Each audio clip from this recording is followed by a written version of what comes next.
ने एचडीएफसी में 4% ब्याज दर पर कुछ पैसे का इन्वेस्ट किया। 2 साल के बाद गोविंद को वार्षिक चक्रवृद्धि होने वाले चक्रवृद्धि ब्याज के रूप में 280.5 रुपए ब्याज मिलता है। तो आपसे पूछा करस्पॉन्डिंग सिंपल इंटरेस्ट क्या होगा? यार इस सवाल में तो कुछ भी नहीं है। गोविंद गया एचडीएफसी बैंक में, एचडीएफसी बैंक 4% वार्षिक ब्याज दर पे कुछ पैसे इन्वेस्ट कर देता है। 2 साल के बाद गोविंद को कंपाउंड इंटरेस्ट मिलता है। 2 साल के बाद 280.5, 2 साल के बाद। सवाल में आपसे पूछा है, बताइए तो संगत साधारण ब्याज का होगा, इसी 2 साल में सिंपल इंटरेस्ट कितना मिलेगा उसको?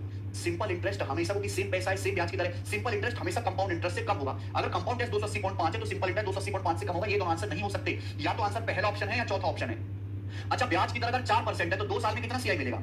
अगर ब्याज की दर भाई 4% है, 2 साल में कितना सीआई मिलेगा? 4 + 4 + 4 × 4/100। आप बोलोगे जी सर, तो आ जाएगा 8.16% आपको कंपाउंड इंटरेस्ट मिलेगा, 8.16%। क्लियर दोस्त? आप बोलोगे इसकी वैल्यू सवाल में 280.5 रुपए। ठीक भाई, सिंपल 1 साल में 4% है तो 2 साल में 8% आपको सिंपल इंटरेस्ट मिलेगा। इसकी वैल्यू आपसे पूछिए। ठीक है जी। अब देखो तरीके तो बहुत सारे हैं। एक मैं बताऊं, 8.16 से हालांकि थोड़ा सा कम है, 8 कितना कम है? 0.16% कम है ना? 0.16% निकालो। 8.16 का 0.16 कितना मेरे भाई? 16 × 5 = 51 डिवाइडेड बाय 51 है। अगर 8.16 को 51 से डिवाइड करेंगे तो 0.16 आएगा। तो यहां भी 51 से डिवाइड कर लेते हैं मेरे भाई। तो 51 कितना मेरे दोस्तों? 51 × 5 = 255।